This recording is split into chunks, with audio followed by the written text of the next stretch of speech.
হারাম এই সমাজে যুবকরা কিভাবে তাড়াতাড়ি বিয়ে করবে, হারামের এই সমাজে, এবং হালাল ইনকাম সোর্স কীভাবে তাড়াতাড়ি ম্যানেজ করবেন। দেখেন হালাল ইনকাম কীভাবে করবে সেটা তো আমি বলতে পারবো না, এটা আপনার যোগ্যতার উপর নির্ভর। আর আমি নিজে মহা একটা অযোগ্য মানুষ, ইনকামের ক্ষেত্রে আমি খুব দুর্বল।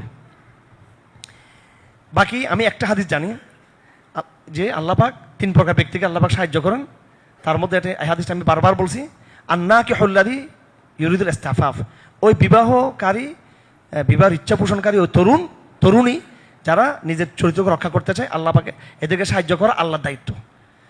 এবং এটা একটা সলিউশন আমি এটাও বের করছি, আপনারা যারা স্টুডেন্ট আছেন, আপনারা যারা ব্যাচেলর আছেন, আপনারা এই বিয়ে করলেই তো একটা সংসারের চাপ আসবে, এরপরে আবাসিক যে সমস্যাটা, ঘর নাই, আপনাদের থাকার ব্যবস্থা নেই, আবার জেনা থেকে বাঁচতে হবে, ফ্রি মিক্সিংয়ের জমানা। এই জন্য আমার কথা হলো, আমি তো পড়ালেখা শেষ করে আসছি, আমার বাবা বিয়ে করে দিয়েছেন, আমি যদি ইউনিভার্সিটি স্টুডেন্ট হইতাম আমি বিয়ে করে ফেলতাম, ওখানে বিয়ে করে ফেলতাম। আমি চুয়েটা বললে বুয়েটে একটা বিয়ে করতাম, অথবা চুয়েটে কেউ বিয়ে করে ফেলতাম, চিরাং পাশে দিয়ে বললে ওখানে কেউ বিয়ে করতাম, নাহলে মানে আমি মোটামুটি আমি অথবা মহিলা ছাত্রীরা ধরে বিয়ে করে ফেলতাম। আমি সোজা কথা এখানে, আমি যদি আপনার মধ্যে স্টুডেন্ট হতাম আমি, ঠিক আছে। কারণ আমি বিদেশ থেকে এসে আমি আমার বাকিটিরে বলছি যে ও তো, কারণ মারা বলতে একটু লজ্জা লাগে, বলা যায়, আর বোনরা একটু বুজুর্গ টাইপের। আমি বলছি তুমি মামি দেখো মামির কীরকম, আমাকে দ্রুত এগুলো জানো, তোমার মুখে বলো যে মামা আবার যাবে বিদেশে, এর আগে যেন বিয়ে শাদী করে ফেলে। আমি কিন্তু প্রেশার তৈরি করছি, কথা পরিষ্কার এখানে। আর দেশ বিদেশ ঘুরছি, আরও ফিতনা, বাংলাদেশে আরও ফিতনা বেশি। আমার জীবনের আলহামদুলিল্লাহ আমি তো অনেক একজন খাস অনেক নিকৃষ্ট একজন মানুষ, কিন্তু আল্লাহ পাক সুবহানাহু ওয়া তাআলা আমাকে বিয়ে পর্যন্ত লাইফটাকে আল্লাহ পাক, আমি তো এমন জায়গায় ছিলাম, মানে এত বিউটিফুল, বুঝতেছেন আপনারা, মানে দুনিয়া, এটা বাংলাদেশ তো এরকম কোনো ইয়ে নেই। আল্লাহ পাক সুবহানাহু ওয়া তাআলা আমাকে আলহামদুলিল্লাহ, আমার নজর আলহামদুলিল্লাহ শেষ পর্যন্ত আমাকে হেফাজত করছে, শেষ পর্যন্ত কোনো কিছু হয়নি। এটা ছিল সবসময় একটা মানে মনের মধ্যে একটা জজবা ছিল এটাকে বাজার। কিন্তু আপনি জানেন বাংলাদেশের বাইরে কিন্তু অনেক বিউটিফুল, কিন্তু এটা অনেক, এখানে তো এরকম না, কিন্তু আল্লাহ পাক, আমি তো ছিলামই তো বিদেশে ছিলাম অনেক লম্বা সময়। তো আল্লাহ পাক সুবহানাহু ওয়া তাআলা একেবারে কোনোদিন একটা নজর কোনোদিন আল্লাহ পাক হেফাজত করছে। এই হেফাজত যারা করতে পারবে খুব কঠিনভাবে নিজেকে, এদের দাম্পত্য জীবন অত্যন্ত সুখী হবে, অত্যন্ত সুখী হবে এদের, এবং রিজিকে মারা সিরিয়াস বরকত হবে রিজিকের মধ্যে এদের, এবং আল্লাহ পাক তাদেরকে অনেক আপদ থেকে বাঁচাবে। আর যারা আগে নষ্ট করে ফেলবেন, লস করে ফেলবেন, সব দিকে লস, সারা জীবন লস, বিয়ে করার পর মারামারি, এরপরে অসন্তুষ্টি, মানে সব লেগে থাকবে এগুলো। নজরটাকে একটু হেফাজত করতে হবে। আল্লাহ পাক তৌফিক দান করুন আপনাদেরকে, আমাদেরকে। তো আপনারা, আমি একটা সলিউশন বের করছি, আমি বুঝি আপনাদের কষ্টটা, আমি বুঝি আসলে, সেজন্য বলছি আমি কষ্টটা বুঝি তরুণদের, কারণ আমি নিজেও তরুণ ছিলাম, এই কষ্টটা আমি বুঝি। ভাগ্য বলে আপনারা বাংলাদেশে আছেন, আপনারা যদি অন্য জায়গায় থাকলে আপনারা এই কষ্ট যে কোরবানি, যে কত বড় কোরবানি এটা। তো এই সলিউশনটা হলো, আপনারা কেন আমার কথা নিচ্ছেন আমি বুঝলাম না। এই সলিউশনটা হচ্ছে, বিয়ে করলেই সংসার করতে হবে, বিয়ে করলেই বাচ্চা হয়ে যেতে হবে, এটা কোনো জরুরি না। হ্যাঁ, বিয়ে করে আপনার তার সাথে সাক্ষাতেরও দরকার নেই। তার সাথে সে পড়তেছে আমেরিকাতে, আমি বিয়ে করেন না, তার সমস্যা কি? বা আপনি আছেন আমেরিকা, তারা বাংলাদেশে বিয়ে করেন, আপনি দেখার পর সাক্ষাৎ পর হোক, আগ্রহটা হয়ে যাক। আমার কথা হলো আগ্রহটা হয়ে যাক। আমি আবার চুইটা ভাষণ এটা বলে আসছি, আমি আমার ইয়ে বাদ দিয়ে আমি বলে আসছি যে তোমরা যে অবস্থায় আসো, সম্মানিত বিসি সাহেব, আগামীতে আমাকে নিয়ে আসবেন, আমি গণহারে এগুলো বিয়ে দেবো এখানে আমি। তবে এতক্ষণ আমার বক্তৃতা কোনো উত্তাপ ছিল না, এটা বলার সাথে সবাই পুরো চুয়েটার ভাই 2000 ছেলে আলহামদুলিল্লাহ বলে চিৎকার দিয়ে আসছে এখানে। ভাগ্য বলা মেয়েরা তো ছিল না, মহিলাদের অডিয়েন্স থাকলেও তো ওখানে বিয়ে কয়েকটা হয়ে যেত এখানে। হ্যাঁ, সমস্যা ইউনিভার্সিটিতে হওয়া দরকার, একবারে মহিলা অডিয়েন্স থাকবে, গণহারে বিয়ে দেওয়া দরকার। বিয়েটা হয়ে যাবে, আগ্রহটা হয়ে যাবে, হালাল হয়ে গেল বাস। সে আপনার প্রেমিকা, সে আপনার বান্ধবী, সে আপনার বউ, সে আপনার সব কিছু, সে আপনার দাওয়াতি সহযোদ্ধা। এইভাবে নিজের স্ত্রীকে গড়ে তুলতে হবে এরকম, ঠিক আছে? এটা আপনারা করেন। এটার সাথে ইনকামের কোনো ইয়ে নেই, ইনকামটাকে দুজন কথা বলে, ইনকাম বিষয়টাকে স্বামী স্ত্রী কথা বলে আপনার একটা চুক্তি ইয়েতে চলে যাবেন আপনারা, যে আপাতত আমরা আমাদেরকে ছাড় দিব, স্ত্রী ছাড় দিবে যে তুমি আমাকে দিও না। এবং এরপর আপনি দেখবেন আল্লাহ ভরসা করে, যেহেতু আপনি চরিত্রকে হেফাজত করছেন, আল্লাহ পাক রিজিকটা গ্যাপ থেকে আল্লাহ ব্যবস্থা করে দিবে। কেন? কোরআন শরীফে আছে সূরা তালাকের মধ্যে, ওয়ামাইয়াত্তাকিল্লাহ ইয়াজআল লাহু মাখরাজা, যে তাকওয়া করবে আল্লাহ পাক তাকে এক্সিট দিয়ে দিবে, বাইরেও একটা রাস্তা দিয়ে দিবে। আর কি করবে? ওয়াইয়ারযুকহু মিন হাইসু লা ইয়াহতাসিব, আল্লাহ পাক তাকে রিজিকের ব্যবস্থাটা এমন জায়গা থেকে করে দিবে যেটা সে কল্পনা করে নাই। সুবহানাল্লাহ, এটা হয়ে যাবে। এটা আপনারা বিয়ের সিদ্ধান্ত নেন, আল্লাহ পাক আপনাদেরকে সাহায্য করবে। আর বেশিরভাগ ভাইয়েরা, আফসোস আমাদের দাওয়াতি ভাইয়েরা পর্যন্ত আরে কিসের দাওয়াত দিবে আমি বুঝি না। এগুলো একজন দুইটা তিনটা নাম বলতেছেন, নাম বলে আপনার আপনাদের দায়িত্বশীল এখানে নাম নিয়ে ফেলতো, আগামী দিন নাম যেমন জমা শিবিরের নাম নিয়ে ফেলছি বহুদিন পরে, আগামী দিনের নামও নিয়ে ফেলবো যারা বিয়ে করতেছে না।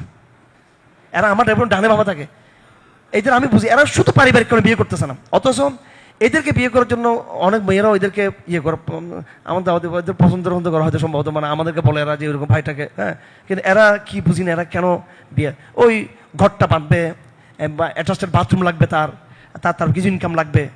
হ্যাঁ, আমি বিয়ে করার সময় আমার ইনকাম কোনো ইনকামে ছিল না। আমি 200 টাকা করে, আমার যখন শ্বশুরবাড়ি যেতাম আমার ছোটো ভাই ছিল, ওর কাছে টাকাটুকু একটু বেশি ছিল, মুসাবিন হাজারের কাছে। এখন আবার উল্টো হয়ে গেছে, এখন সে আমার থেকে আবার টাকা নেয়, আল্লাহ যাই হোক। তো এখন মুসা থেকে আমি টাকা নিতাম, তোর ভাবির এখানে যেতে হবে, মিষ্টি কিনতে হবে, তো আমার পকেট থেকে টাকা 200-500 করে বাইর করে দিত। বিশ্বাস করেন, হাইওয়ে মিষ্টির দোকান 2000 আমার মাথা ঠান্ডা, আমি এগুলো কোনো গল্প করতেছি না, সময় যাচ্ছে আমি খেয়াল করতেছি, হালাল ইনকামের কথা বলতেছি আমি। তো তখন সন্দেশের দাম ছিল 200 টাকা, আর আমরা কখনো ফালতু মিষ্টি কিনতাম না। আমাদের পরিবারে হাইওয়ে ছাড়া কোনো মিষ্টি তারা খায় না এখানে। 200 টাকা তেল খরচ লাগবে কত টাকা, এরপর আসা যাওয়ার টোটাল আমি আমার শ্বশুর বাড়িতে যখন আসা যাওয়া করতাম, আমার পকেটে সর্বোচ্চ 500 থেকে 700 টাকা, 1000 টাকা, মানে সর্বোচ্চ 2000 টাকা আমার থাকতো। মানে খুব বেশি টাকা আছে, তার মধ্যে 2000 টাকা আছে। এটা আমার শালাদেরকে জিজ্ঞেস করেন, আমার শালিদেরকে। এবং আমার শালির অনেক বড় জায়গায় বিয়ে হয়েছে, আমার শালিদের অনেক বড় জায়গায় বিদেশে তারা থাকে, দুজন, আমার ওয়াইফের 2 ভাই। আমি এদেরকে সন্তুষ্ট করতে পারি নাই, আমার অনেক আদরের এই বোনগুলো, আমি এদেরকে আসলে আমি আদরও করতে পারিনি এদেরকে, তাদের বিয়ে তো আমি শরীর করতে পারি নাই, শুধু আল্লাহকে ভয় করে এদের। অথচ এরা এদের হাজব্যান্ডরা অনেক ভালো, আমার একটা সামাজিক মর্যাদা আছে, কিন্তু আমি তো ফুডামি দেখাই না, আমি এগুলো একদম হালালভাবে চলছি, আমি হালালভাবে চলছি, খুব অল্প টাকা নিয়ে চলছি, একদম অল্প টাকা নিয়ে, সিম্পল টাকা নিয়ে চলছি। তা আমি যদি, অথচ আমার ওয়াইফরা তো অনেক সম্ভ্রান্ত পরিবার, সালাদুল কাদের চৌধুরী, ওদের চাস্তো যার, তো কত আপন, একবার কত ঘনিষ্ঠ বড় একটা পরিবার, কিন্তু কেউ আমাদের গেট আপ সেট আপ দেখে বুঝতে পারতেছে না যে ভিতরে আমরা কষ্টে আছি। এটা কেউ বুঝে নেই, বছরকে বছর কেউ বুঝতো না এটা, কিন্তু আমরা একটা অনেক মধ্যবিত্তের জীবনটা অনেক কঠিন একটা জীবন।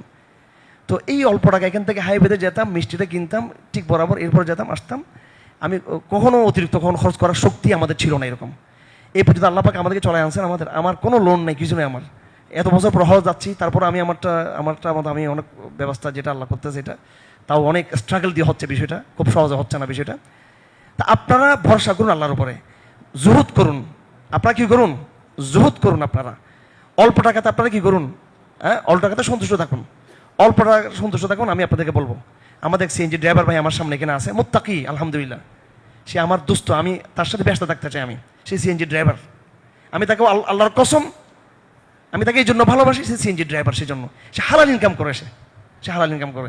আমি মাহফিলে গেছি, এবার এই লম্বা সফর করে আসলাম, একটা ছেলে আমাকে এসে কোণে নিয়ে গেল, আপনাকে হাদিয়ে দিচ্ছি কিছু, ফরমাল মনে 5,000 টাকা দিবে, তো 200 টাকা সে আমার হাদিয়ে বাইর করে দিল, 200 টাকা, বলে এটা আমার ইনকাম, আমি আপনার এই টাকাটা আপনাকে হাদিয়ার জন্য আমি ডাকছি, এই টাকাটা আমি নিয়ে আসছি। আমার ওয়াইফকে আমি সবসময়, যারা এইভাবে অল্প টাকা দেয়, গরিব এগুলোকে আমি বলে ডাইরেক্ট এগুলো দিয়ে বাজার করবো এগুলো।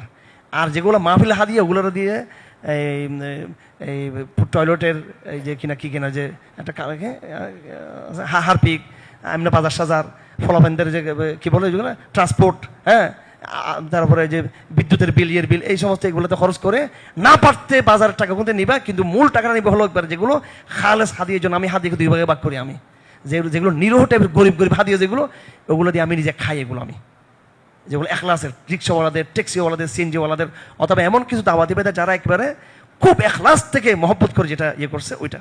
আর যেগুলো একটু ওগুলো দিয়ে ওগুলোর সন্দেহযুক্ত আমার কাছে মনে হয়। আপনাদেরকে এই কথাগুলো উদ্দেশ্য হলো, অর্থনীতির ক্ষেত্রে, অর্থনীতি বড় তাকওয়ার মানদণ্ড। অর্থনীতি আপনি যতই আবাদ করেন না কেন, যতই আপনি করেন না, কিন্তু আপনার ইনকামের মধ্যে আপনার কি আছে আপনার। আমরা এই জন্য কোনো ভাই যখন আমার কাছে আসে, হুজুর ব্যবসা করবো, হুজুরটাকে লোন দেন, আমার ভয় লাগে তখন। ব্যবসা করা মানে, কিছু করা মানে সে জড়াই যাওয়া, এখানে কোনো কিছু জড়াবেন না, কোনো কিছু জড়াবেন না, যতটুকু সময় অতটুকু করবেন, খুব নিজের থাকার চেষ্টা করবেন। আল্লাহ আমাদেরকে তৌফিক দান করুন।